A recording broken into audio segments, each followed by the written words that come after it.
What's up, beautiful people? Welcome to I Am Shakera TV. I am Shakera. Good evening, everyone. So, y'all, I'm not going to be here super long. Just wanted to hop on because the Lord placed this on my spirit to share with you all as we're in the holiday seasons. And if you caught my last live, I did a live prayer before Thanksgiving, just for those who may be grieving, for the homeless, for those who are without family and friends. And I kind of wanted to continue on that and just share like some helpful, practical things for those who are grieving as well. So today, I am going to share with you guys how to navigate the grief journey. I wrote down a couple of points on what has helped me on my journey, and I just wanted to take a moment tonight to really share with someone because I know how challenging it can be during the holiday season when you are grieving a loved one, especially if it's fresh. For those of you who are new here or who may not know my story, I am a widowed mom of two. My late husband passed away January 23rd, 2022. So we're coming up on 3 years. Where are we? Jesus, time is flying, y'all. It's like it's flying, but it's not at the same time. Some days it feels like time is like not moving at all. And I'm like, I wish, I could feel better or just like move past this. And then some days it's like I feel so much joy. I'm so happy. I know he's at peace. But grief is a journey, it's a process. It's not like a one-stop shop. There's not like a one pathway for it. So I just wanted to share just some key things that's really helped me on my journey and things that I do and continue to do. And maybe it can help you as well. So let's go ahead and just jump into it. If you're joining in and you know someone who has recently lost someone, then share this video with them as well because it could definitely help them. It can be an encouragement, inspiration to them. It's interesting enough how the Lord utilizes the things that we go through, our pain for purpose. I never thought that grief would be something that I would be talking about, but when it hit me, it seemed like so many other people started getting hit with grief as well, and then like getting connected to me in some way. Or somebody would be like, "Oh, she knows a little something," or "This happened to her," and she can definitely encourage you. Or they were just so inspired by my journey and how I had the faith to keep pushing forward. So I definitely don't take it lightly that the Lord has definitely healed my broken heart. He has been my comfort. He has been my love, my safe space. And I shared on my last slide that I remember the last couple holiday seasons, like they were super hard for me. I was very sad, very depressed, and just like kind of in the bed, didn't want to really be around people.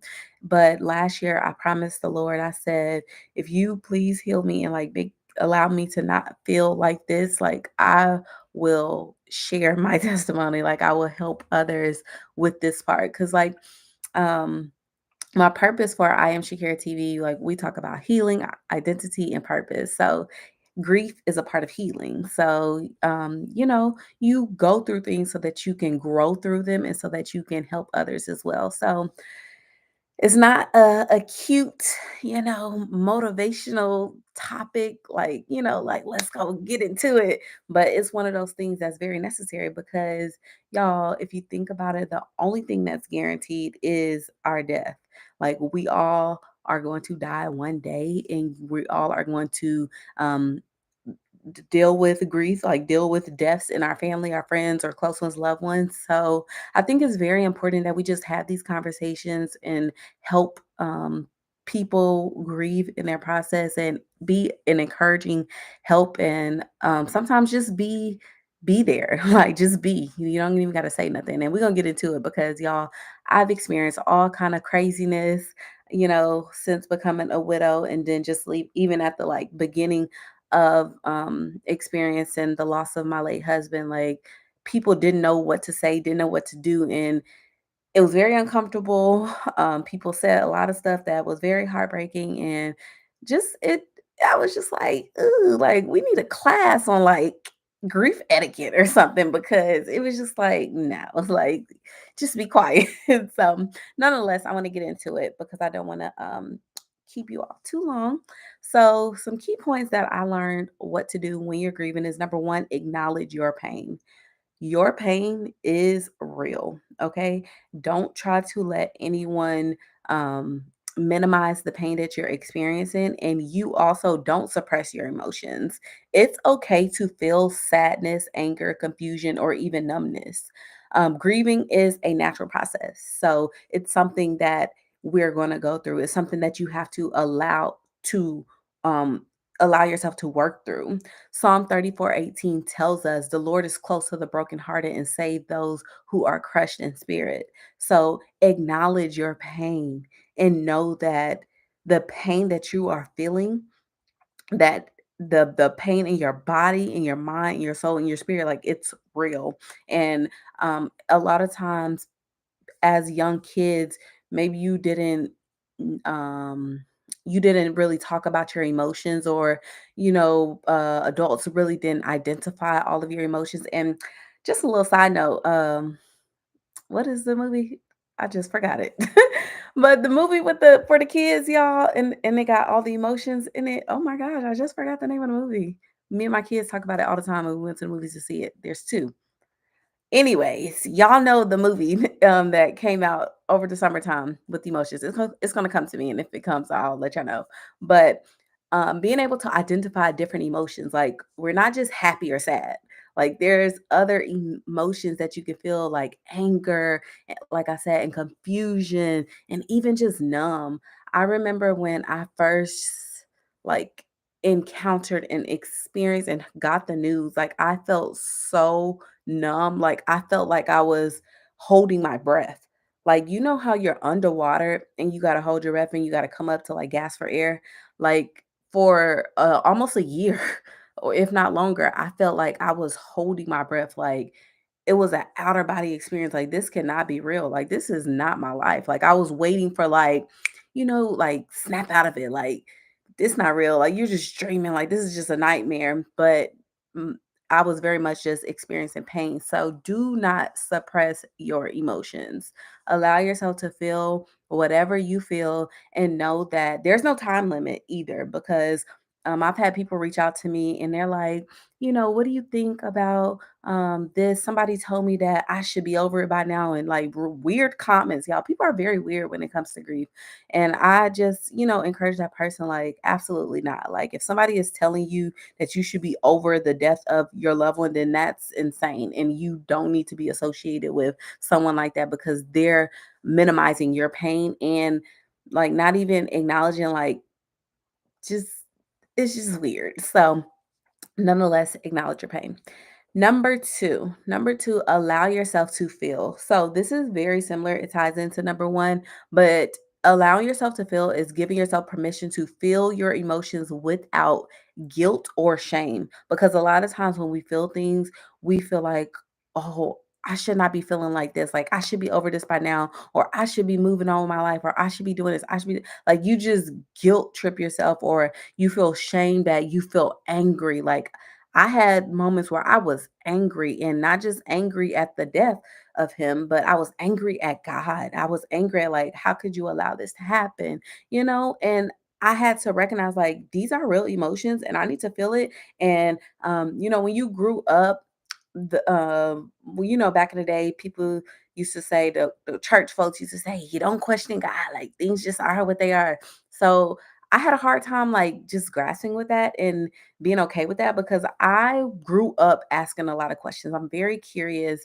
My mind is like always going, and I had questions for God. Like, so I needed to allow myself to feel and not feel shameful for the anger or for the questions that I wanted to ask God. So allow yourself to feel, and remember that grief is personal and it looks different for everyone. So avoid judging yourself for how long or how intensely you grieve, because, like I said, everyone is different. Some people suppress, so you will never even know that they're going through something. And then later, another situation or encounter will happen and everything will burst. So allow yourself to feel. Number 3 is lean on God and seek his comfort. Okay. When I tell you no one, I mean no one could help me through my process. Like, not my mama, not my kids, nobody. Like, I had to lean 100% on God to get me through each and every day, each and every moment. So, you have to lean on God and seek his comfort. Take your grief to God through prayer, worship, reading your word, get into the Bible. He understands your pain and he wants to comfort you. A lot of times we put God so high on his throne and we think that he's so far removed, but we have to remember that God sent his only son Jesus Christ here. So that and during that process he was able to feel and experience the different pain and different things that we would now experience here in this life. So you have to know that he understands and he knows how to comfort you. So Matthew 5:4 tells us, blessed are those who mourn, for they will be comforted. Okay? They will. That is a promise. So when you mourn, you can know that you will be comforted. All right. So lean on God and seek his comfort. He is your safe space. He is your strong tower. He's your rock. He's your best friend. He's whatever you need him to be. So lean on God. Number 4 is surround yourself with supportive people. Okay. During grief and the death of a loved one, y'all, it gets a little crazy. People, stuff be revealed and it get crazy. So you got to surround yourself with supportive people who truly have your best interests at heart. Connect with family, friends, or even like your faith community who can provide love and understanding during that time, because that's not a time where you need to be anxious and wondering what people's intentions are. You need true people who love you for who you are and who will not judge you. So it's okay to ask for help or simply ask someone to sit with you in silence. Because, like I said, sometimes it's just about being. Sometimes I don't need you to do anything. Like, that was very challenging for me. People were like, what do you need? What do you want us to do? Or trying to just do stuff. And I'm like, my mind can't think about doing anything. I don't know what I need. Like, I just need silence. I just need people to be here. And I didn't even have the words to articulate at that time, like, to tell people that. But as I went through my process and I realized, like, I just wanted people to be, I just wanted people to sit in silence with me, and not just trying to do and had a ulterior motives and, doing too much. It's like my mind already goes so fast and thinking about so many things. So in that moment, like, I couldn't think about what I need. So there were a lot of people who just didn't even ask, like, they just did, and that's helpful too. People who can just stand in the gaps and get stuff done. So surround yourself with your people, supportive people, okay? Because there are people who love and care about you and who will be exactly what you need during that time. I had a handful, okay? And that was all I needed, because the rest was just noise and added stress. So, nonetheless, number 5, take care of yourself. And taking care of yourself looks different in many ways. That's physically, emotionally, spiritually, mentally, all the things. Like, for me, I was like, I have to heal because I know me. Like, I am a past stuffer. I usually stuff all of my emotions. Like, I don't really talk about it. This was before, like, I started doing therapy and things like that. Like, I would just hang on to stuff. And that was like nothing that I could just, like, oh, keep on pushing through life. And it was like, no, you've got to heal. And you also have 2 kids who are relying on you. So I knew, like, okay, I need to make sure I'm still going to my therapy appointments. I need to make sure I'm getting in my quiet time with God. I need to make sure I'm taking walks in the park. Like, whatever you need to do to take care of yourself, taking a shower, y'all. I remember for that first week, I don't even know if I took a shower. Like, there were days that I had on the same clothes for days at a time, and we were just in the house, like, just looking at the walls, practically speaking. But you got to know that grieving is not only emotional, but also physical. So making sure that you're eating. It was very, very hard for me to eat. I probably lost a lot of weight during that time. And just numb, like I didn't want to eat, like I didn't have an appetite for anything. But you have to try to at least like drink smoothies or something, and then rest is so important. Oh my goodness, y'all, I thank God, like even to this day I thank God for rest. I'm so grateful, y'all. Imagine, depending on how old you are, how much trauma and just stuff you have been through your entire life, like, and you're finally able to just rest. Oh my gosh, like y'all, we need rest. You have to give your body the rest it needs. Oh, y'all, stop falling everywhere. My water falling. Give your body the rest it needs. So I took a lot of naps. I slept a lot at the beginning of my grief process, and just naps period. I love taking a nap. So even still to this day, if I feel that my body is tired and I'm, feeling worn out, I'm gonna rest. I'm gonna take me a nap. And baby, my kids was really young then, so they would sometimes take a nap with me, or they'll be right there playing around me while I'm taking a nap. But you have to make sure you're getting a lot of rest and staying hydrated. Like drinking water is so important because, like I said, I wasn't eating at all. So I had to make sure that I was like drinking water, even if it was hard to do.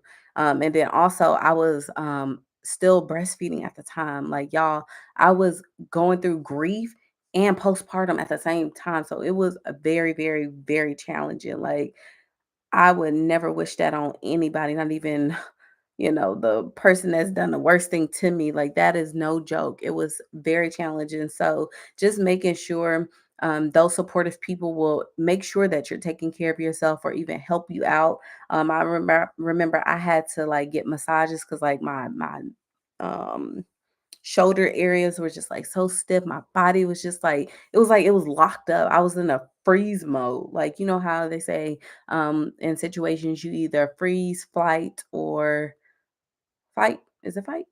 But my body was just like in a freeze motion. I was just like stuck. So, just small self care acts can help you manage the overwhelming emotions because grief is very overwhelming. Like, I cried so much, I slept so much, and crying, that's gonna put you right to sleep. Like, I cried so much, I slept so much. It was just like very challenging. So I had to make sure that I was taking care of myself also so that I could be there for my children. Like having two small children, like it was not an option for me to just not take care of myself. So the next thing is expressing your grief, and that goes to the supportive people in your life and also trained people. Okay. A therapist who is trained for grief. You have to have therapy. Like, I don't know how anybody who went through grief ain't did therapy because baby, I needed to talk to somebody because you will literally feel like you are crazy. Like there were times that I'm like, I must be insane because this is not real. This is not my life. Like there was just so much that I needed to talk about and get off of my chest, my heart, especially the things that were happening to me, the things that people were doing that was just like wild, and I could not like even imagine. So expressing your grief, like I said, therapy, journaling. I have so many journals, and I love documenting things because like later on in life when you're able to look back like wow, look at what I made it through, like, and see like where you came from. I think that that's such a beautiful moment. So journaling, um, creating art, doing little arts and crafts and stuff like that. Obviously, I have two small children, so I'm always like finding like little things that we could do. Like we did a lot of playing at the parks. Like we were at the park every single day because I needed to be outside in nature. Because if I wasn't outside at the park with them, we were inside the house. Like I don't even think I went anywhere for like a year straight, minus like my doctor's appointment and therapy and stuff like that, but I was not outside going like places. So I had to like make sure I took them to the park and we did like picnics and stuff like that. Writing a letter to your loved one can help you process emotions and express what's on your heart. I remember at one therapy session, she had me like what do I want to say to him as like my final words or something like that. Kind of like what you would do at a funeral or a homegoing celebration, but just I got to just like express that, and that was very good. But even verbalizing your feelings is difficult because a lot of times like I didn't know what I was feeling. Like I had never experienced someone so close to me. Like obviously like I lost both my grandfathers, but older people you kind of like expect them to pass away. Like obviously it's sad when anybody passes away, but when people are older in age, like it's kind of a expectation. My great great grandmother, I lost her, and a couple of more people, but like my husband, that was just like I don't even have the words to articulate like what this feels like and what I'm experiencing.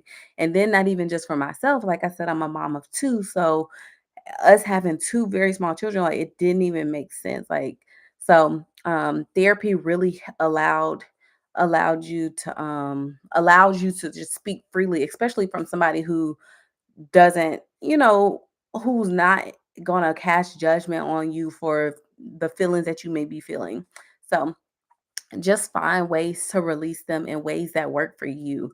Not everything is going to work for everybody. So the things that I'm sharing, like these are things that help me, and you can try what you need and leave the rest, and somebody else may have some helpful things for you, but just finding ways that you can express your grief. And like for me, like talking like that is my gift. I love to talk, but during that time I could not talk. Like it was so hard, like for me to get on the camera and do things, but I was still like vlogging and recording stuff because it's very important for me to just have memories for my kids, but just finding some kind of outlet to be able to express your grief. And then be patient with yourself. Like I said, grief takes time. It is a journey, it is a process. It is a marathon. It takes time, and there is no right way and there is no wrong way to grieve. Okay? If somebody tell you I got a 1, 2, 3, 4, 5 step for you, they are out of their mind because there is no right way, no one way path because every single person is different. Every single person grieves differently, depending on the closeness of the relationship, depending on how the relationship ended, like where y'all stood. Like there's so many factors that go into like how a person is going to grieve. So you got to be patient with yourself and just let yourself process at your own pace without pressure. And gratefully for me, like being home with my kids like was so helpful because I don't even know like if I would have been able to pick up and go to somebody's job like oh god. So just be patient with yourself and just allow yourself to process at your own pace without pressure. And then also just the additional pressure from like family and friends or people who want to like be in the know and stuff like that. Like allow yourself to take care of you. So if that means like setting boundaries and like not answering your phone or responding to texts and things like that, do that for yourself as well. Like I was not because in at first, like when the initial news of my husband of Christ, I'm gonna say that again and I'm gonna say that again because you have got to lean on God. Like I said, there was no one, there was nothing that was going to be able to fix me, heal me, or make me whole again. And I had to literally remind myself that grief was not the end of my story because when you lose someone that's that close to you, you do feel like you died too because a part of you died. Like, but you have to literally constantly remind yourself that that is not the end of your story. And especially for me, like I said, we have two small children. So just being able to have them and look at them every single day reminded me like, man, this is not the end. Like this pain that I'm feeling is temporary. I got to keep pushing. I got to heal. Like I got to acknowledge these hard feelings. Like healing is hard work. It's heart work. Okay, it literally feels like open heart surgery, but the best surgeon is God. Okay, the best surgeon is King Jesus. Like he will literally take your broken pieces and make you whole. And it's a process. It wasn't like a 2 month, 3 month thing. Like this took me 3 years and it's still an ongoing process. So you just have to lean on the hope of Christ and know that as believers, we have the promise of eternal life and hope through Jesus. In John 16:33, it says, "In this world you will have trouble, but take heart. I have overcome the world." So you got to know that the road was never going to be easy.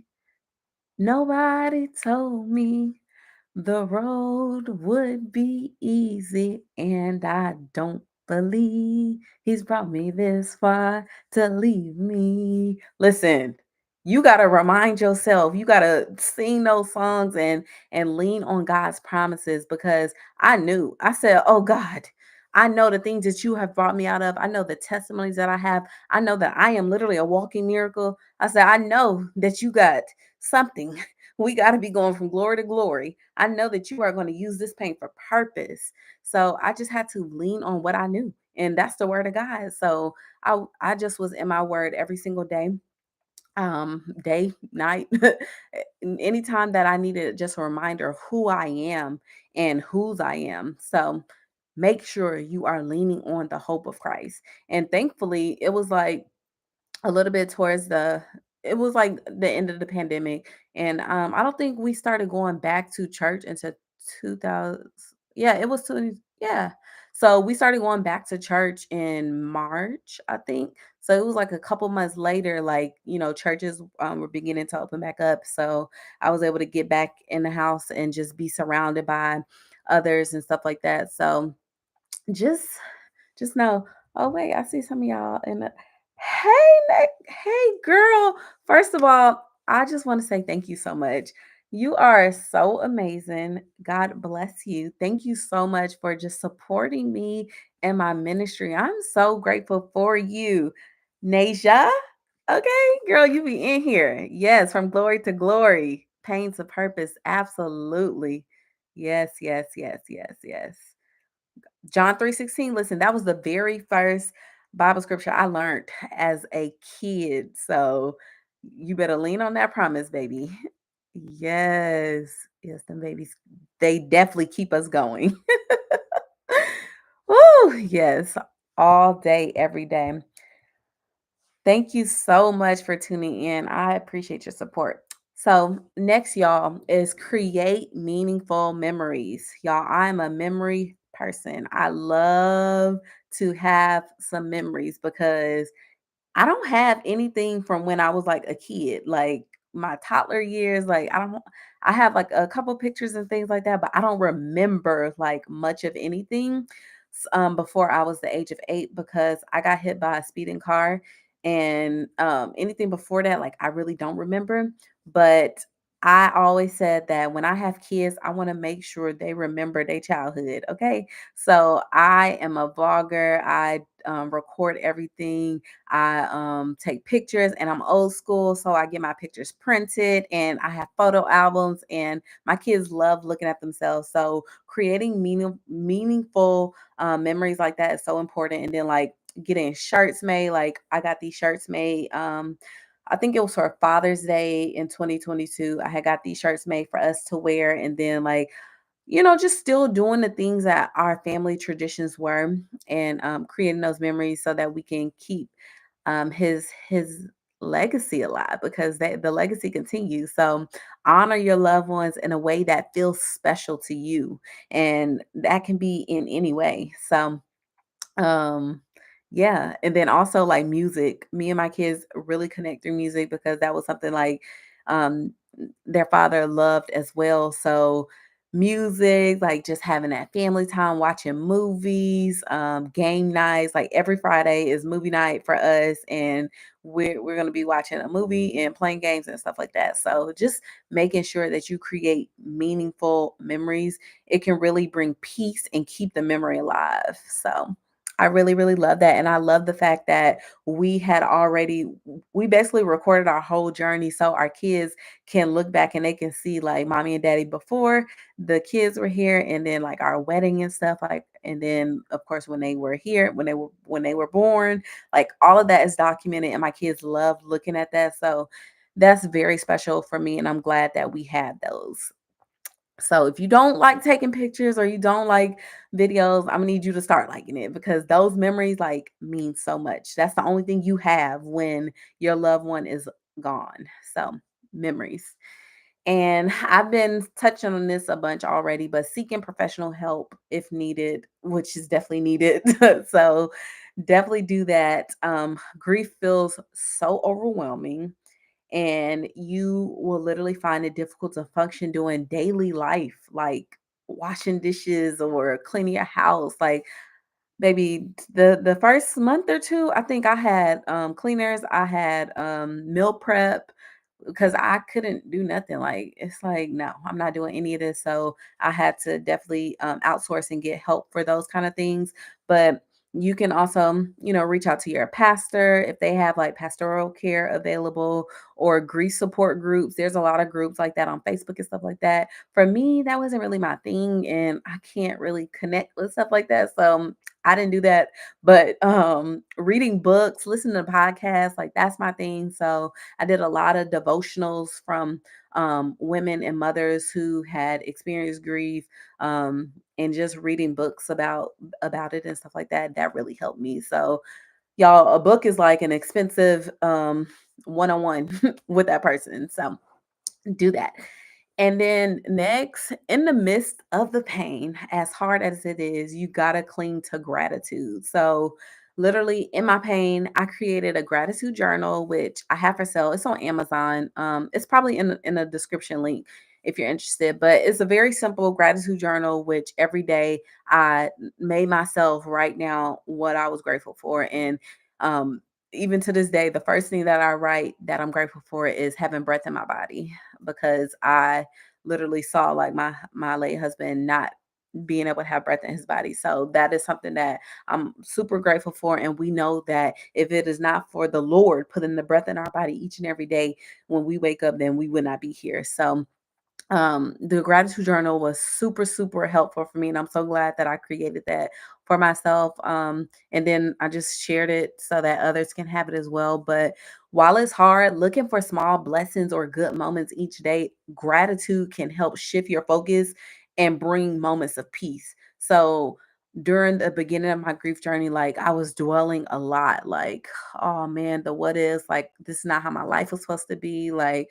I blame myself, like, dang, what did I do in the past? Like the call, like you just go through all kind of weird, crazy emotions. So gratitude like helps shift you from thinking about all of the crazy stuff to like grounding you to being present in that moment.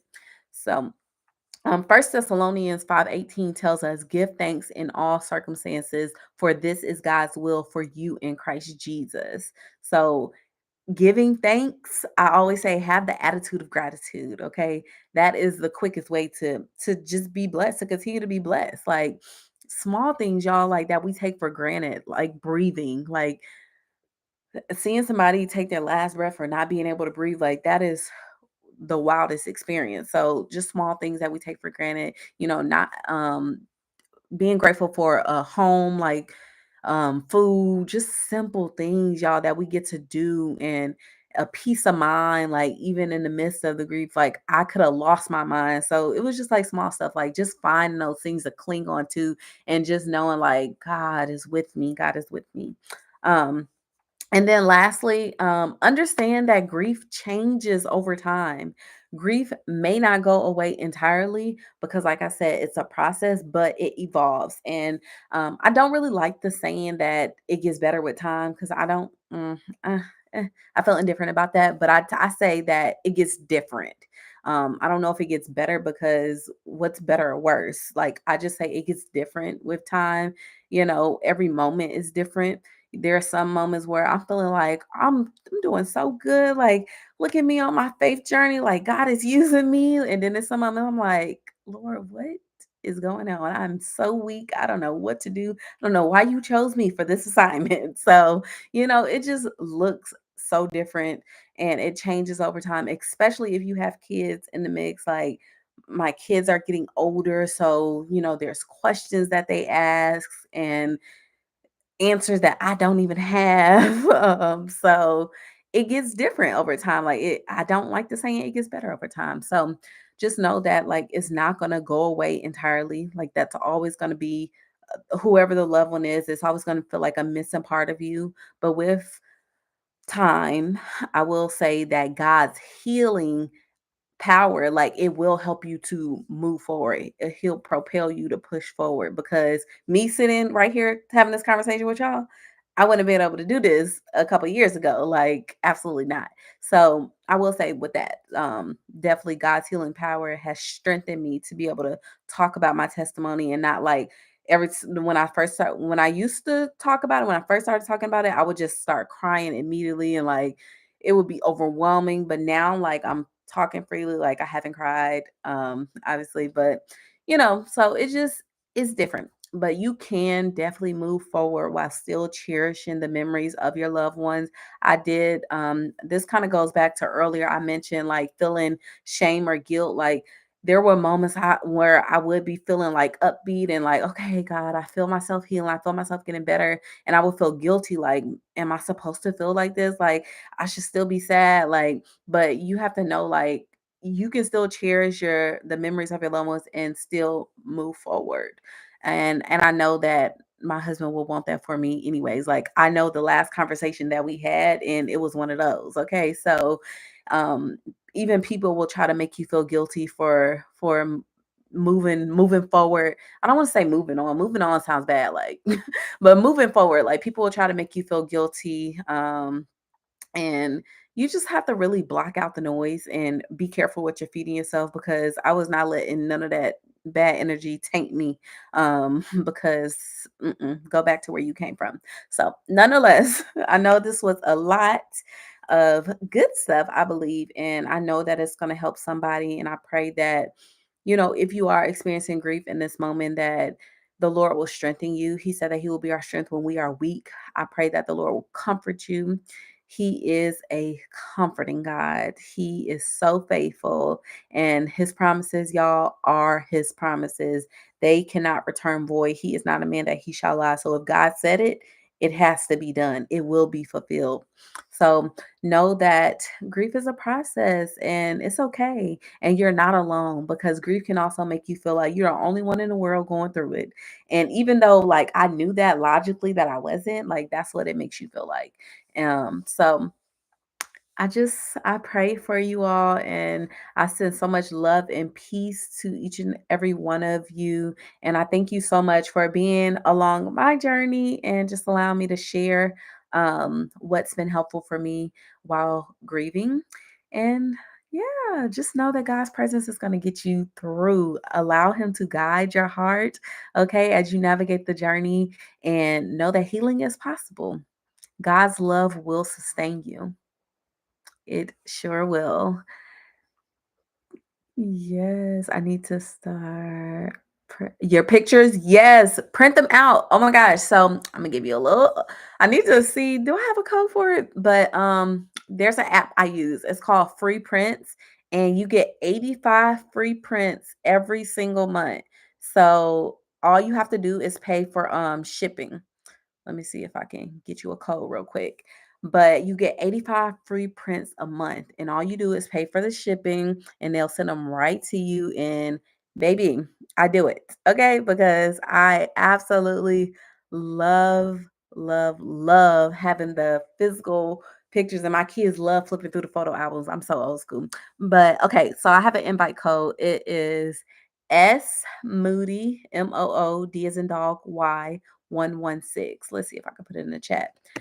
But yes, it's called Free Prints. It's an app. Download the app and use this code. And you'll get 5 bonus free prints each month as well. So there's a code for you. I hope that blesses you. Do you have kids? How many kids do you have? Let's see. I'm trying to see what else you said, girl. Thank you so much for your encouragement. I really appreciate it. Yes. Oh, thank you so much. I know your husband's very proud. I think he is very proud. I know he is. Yes. Yes, yes, yes. To Callie is to Cash is 5 months. Oh, I love it. Oh, they're very similar in age. My children are 5 and 3.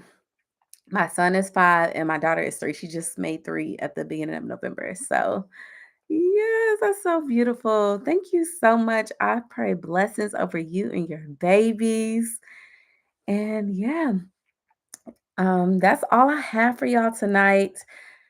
My goal is I want to start doing like more lives like this whenever the Holy Spirit nudges me to, because y'all, in the past, I've been a little disobedient. I'm like, Lord, I don't know if I'm ready. And then I'm very like top A. I'm like, it has to be this, it has to be that. And the Lord is like, girl, I didn't ask you to do all that. I just need you to get on here and share this testimony. So I'm being obedient, and I'm definitely going to be doing more lives like this. So y'all stay tuned. If you're not already subscribed to my channel, please go ahead and do so before you head out. And make sure you put that post notification bell on so you can be notified every time I post a new video. And I love y'all so much. As always, make sure you walk by faith and slay, plus pray each and every day, because God, He will make a way. I love y'all. Have a good night.